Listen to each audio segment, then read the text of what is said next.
How's it going, New York Giants fans? My name is Alex and my co-host here, Anthony Rivardo. Today, we want to have a spicy little discussion about what it would take for the Giants to overrule, I guess, the Daniel Jones experiment at this point. We just don't know what he's going to be. And before you guys get any assumptions, we do actually hope and think that he will be the starter for the 2022 season. But in the sense that he I guess struggles considerably, if he does not live up to expectations, if he does not take a tremendous step forward with Brian Dable and Mike Kafka and the brain trust of their offensive, minds, if he doesn't take that jump, what would it take for them to replace him with Tyrod Taylor? I mean, we've seen people having this discussion. I wanted to give our takes on it. FanFest is today, so they're not really doing much until later on tonight. So we'll get some content for you guys on that tomorrow afternoon. But we want to discuss Daniel Jones because right now we don't know what he is. He's gotten worse progressively 3 consecutive years, and we think he'll take a step forward, but we just don't necessarily know. And Tyrod Taylor has looked tremendous during camp. He has a beautiful deep ball. So, this is a guy who's won football games in the NFL. He's probably considered more proven than Daniel Jones. If you're going to go with a bridge quarterback, maybe you just end up rolling with him to try and win a couple games down the stretch and at least show some progress during this upcoming year. But Anthony, before we dive into Daniel Jones, our thoughts on him and, what it would take. How you doing tonight, my friend? I'm doing great. And I'm rooting hard for Daniel Jones this year. I've been a big fan of his. I like the demeanor that he carries himself with. I like what he brings to the football field when he's playing well. But of course, we just have not seen enough. No one can call Daniel Jones a franchise quarterback yet. We hope that he can become one, but time is ticking. He's running out of time. He has to deliver in 2022. And if he doesn't, well, the Giants have a solid backup quarterback that can take over for Daniel Jones, whether it be because of injury, whether it be because he's just playing that poorly. Tyrod Taylor is a quality backup. He's a capable starter. No, he's not going to push your team into the playoffs at this stage of career. Let's not forget that he used to be a playoff caliber quarterback with the Buffalo Bills, but at this point in his career, he's probably not pushing your team into the playoffs, but he can be a quality starter. And sometimes Daniel Jones struggles to be just that. He struggles to be a quality starter. There are times where Daniel Jones looks like a very good starter. That Saints game last year was tremendous. He was the NFC Offensive Player of the Week. Let's not forget that Daniel Jones has that ability in his bag. He's got games like that in his repertoire, but it's consistency for Daniel Jones. That's always been the struggle. What he does is consistently fumbles, but other than that, there's not much consistency to his game. And this year, they need to see more consistency, and if they don't, well, they've got a quality guy in Tyrod Taylor that they could turn to and get some consistency out of. So, big year for Daniel Jones, and for Tyrod Taylor, I know that he's just waiting for his opportunity. Yeah, I mean, look, Tyrod Taylor's not the future of this team. Jimmy Garoppolo's not the future of this team. But if Daniel Jones is really struggling, I think that they could make that decision to at least utilize Tyrod as that bridge quarterback. Of course, they have him on a 2-year contract, so he'll be here in 2023 regardless. Daniel Jones, however, definitely might not be. And, there's a possibility here that Tyrod ends up starting next year as a rookie quarterback comes in. They want to groom him, get him ready. We just don't know how they want to operate, post Daniel Jones, or rather maybe if they extend him on a big contract, which I don't think is likely, maybe a 1-year prove it deal. I don't think that anyone's going to sign him to a multi-year deal coming off one good season, and we haven't even seen that good season yet. So in my opinion, if Daniel Jones doesn't show, like he's having success in the red zone, all of his touchdowns can't come from deep passes. He needs to be more effective in the red zone. He needs to have better accuracy, better vision, make better decisions. Basically everything has to be better. He's tried to muscle the ball in a couple times. And we saw that against Dallas. We saw it against the Falcons. We've seen him try to run the football in. He's got to be able to throw the football in the red zone. Otherwise, you're useless as a quarterback. It doesn't matter how easily you march down the field. If you cannot punch the ball in using your arm as a quarterback in the red zone, you are not useful in the NFL. And that's my biggest concern with Daniel Jones moving forward. I know he can move down the field. I know he can throw the ball 50 yards and he can, hit Darius Slayton in stride or whoever the hell's down there. I'm not worried about that. I'm worried about, can he convert in the red zone? Because that's the separation for me of his success. Can he actually effectively succeed in that category? I don't know yet. We've seen very inconsistent results in that category. So that's where my primary focus lies this upcoming season, because I think they're going to use Wan'Dale, Kadarius, Saquon to manufacture a lot of the production. We're not going to see a lot of, those big downfield targets. I think they're going to get the ball into their playmakers' space and get the playmakers into space, get the ball into their hands and short concepts, which a lot of quarterbacks can successfully do, and let them do most of the work for Daniel Jones. I want to see two things from Daniel Jones. Can he make plays on the run when the play breaks down? And can he convert touchdowns in the red zone? Those are the two things that I really need to focus on. Anthony, would you agree with that? Is there any other kind of factors that want to prioritize in terms of his development in 2022? No, I think those are huge, especially the one in the red zone. The Giants need to score more touchdowns. They can't be settling for field goals this year. We saw Daniel Jones oftentimes get the Giants within 5 yards of the end zone, and then they would either settle for a field goal or they would have Wayne Gallman punch it in or whatever. This year, I want to see Daniel Jones score touchdowns. I don't want to see 10 touchdowns on his stat sheet this year. You kidding me? 10 touchdowns? I mean, I know the Giants offense was really bad last year, and Jason Garrett was a huge part of that, and injuries were a huge part of that. But 10 touchdowns out of Daniel Jones is pretty inexcusable. We need to see him score more points this year. We need more consistency, as I said. That is the number one thing for me with Daniel Jones this year. I don't want him to step out into week 1, throw 4 touchdown passes and 0 interceptions. Then week 2, he has 4 interceptions and 0 touchdown passes. That's not what a franchise quarterback does. We need consistency. We don't need consistent fumbles, as I mentioned earlier. We need consistent touchdowns, consistent yardage totals. I need a consistent year out of Daniel Jones in order for me to buy into him as the future of the franchise. But right now, I'm not seeing that consistency, and that's huge for me. He's got to limit the turnovers. He's got to score touchdowns in the red zone. He's got to be better off script. He needs to get out of the pocket, make some plays with his legs, make some plays with his arms and legs at the same time. That kind of stuff when you're making those throws outside of the pocket, outside of the structure of the offense. And I do think Brian Dable, Mike Kafka, are going to help him out a lot with that. We saw that one clip with Darius Slayton at training camp that we discussed a couple days ago. Darius Slayton runs pretty much just a curl route, a hook route, and it's not there. It's covered. So then he turns it into a crosser. We never really saw that last year, but having 2 routes built into a play for each receiver is huge because it gives the quarterback more options. And Tyrod Taylor was the one that threw that dime to Darius Slayton. Tyrod Taylor is the one that's a little bit more used to having some off structure, some outside of the structure plays where receivers are running more than one route. Daniel Jones might not be so used to that, so that might be a little bit of an adjustment for him, but it also is something that should help him elevate his game and play better and find more open receivers and make more plays downfield. So I think that's a huge part of this is making plays out of the structure, making plays, where the routes aren't there, so you run around a little bit, buy some time, and then you find the guy open.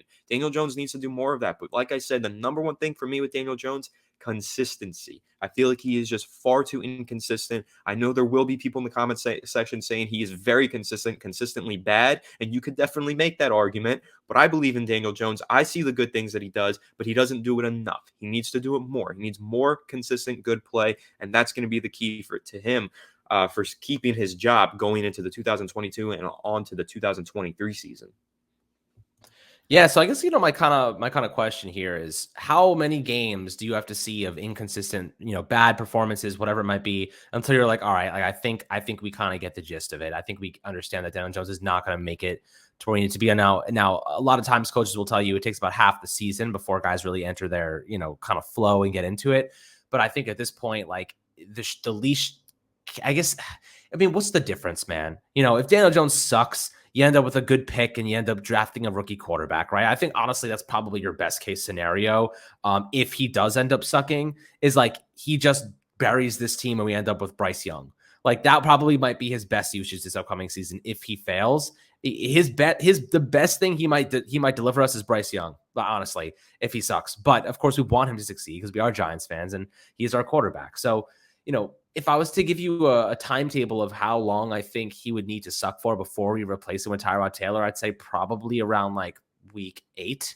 I'd say if he was really inconsistent, I think week 8 is probably what I'd settle on because you want to win some games second half of the year. You want to put some good performances together, compete. And Tyrod Taylor has had good seasons in the past. He's thrown over 3,000 yards twice in his career.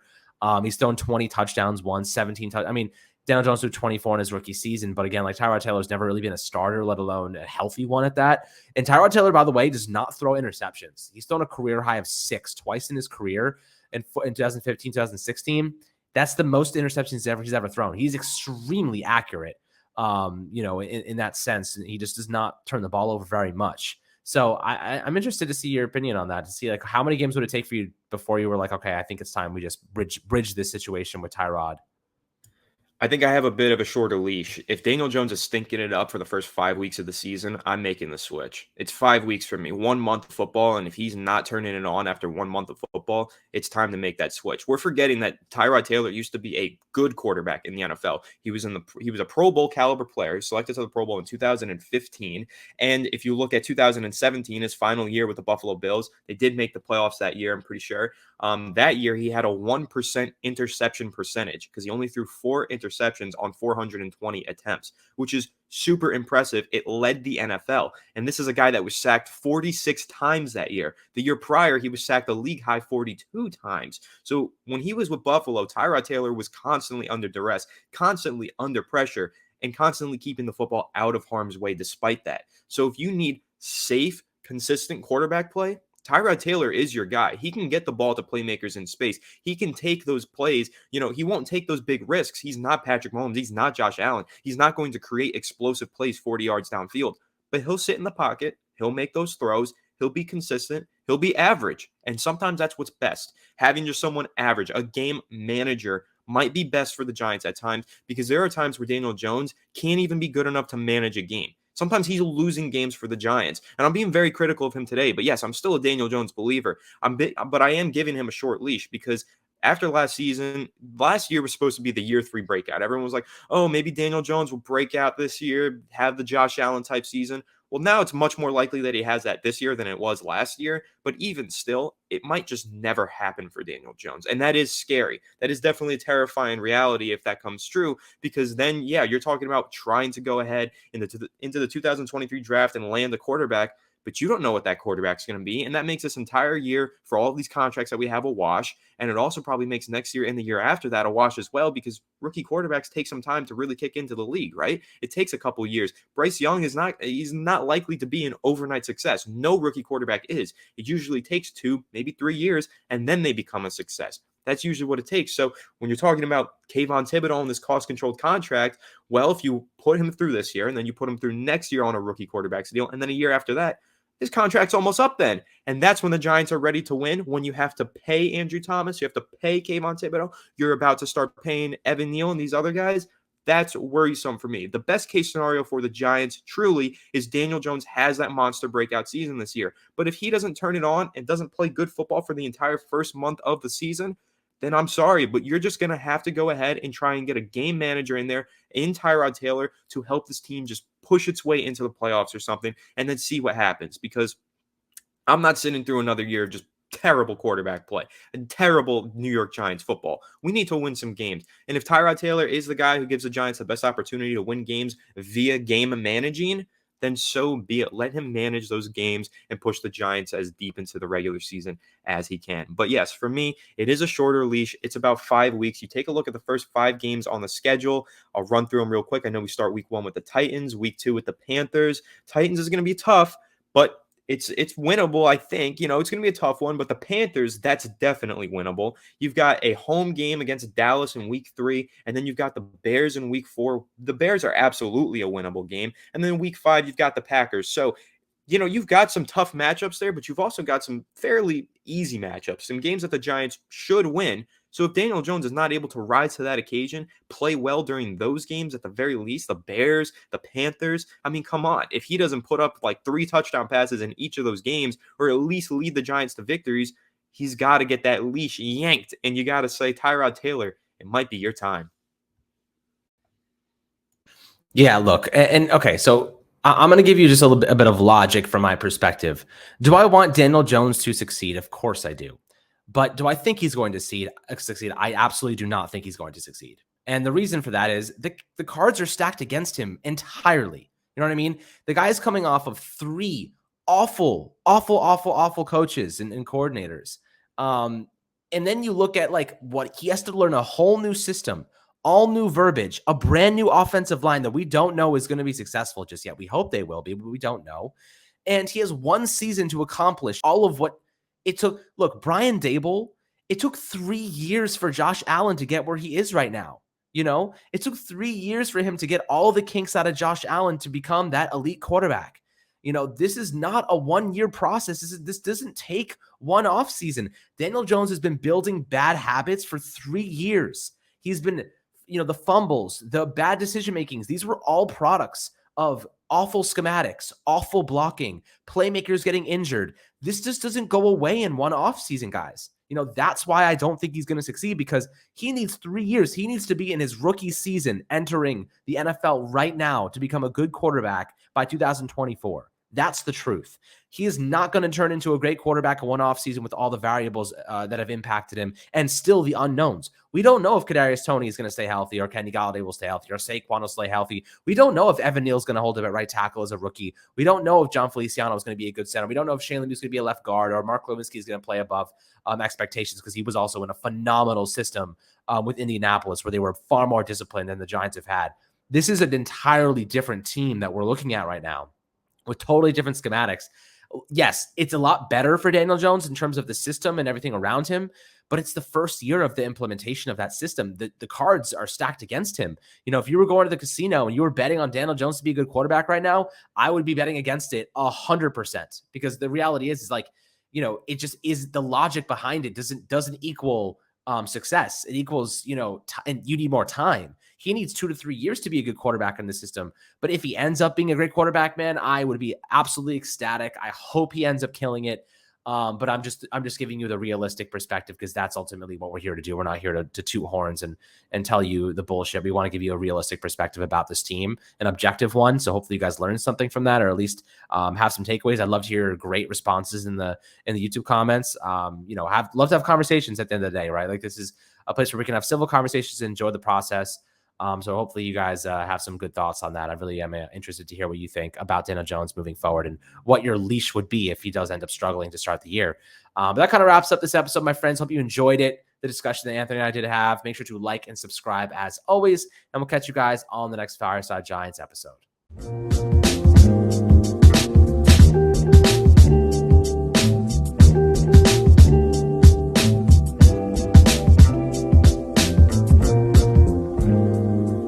So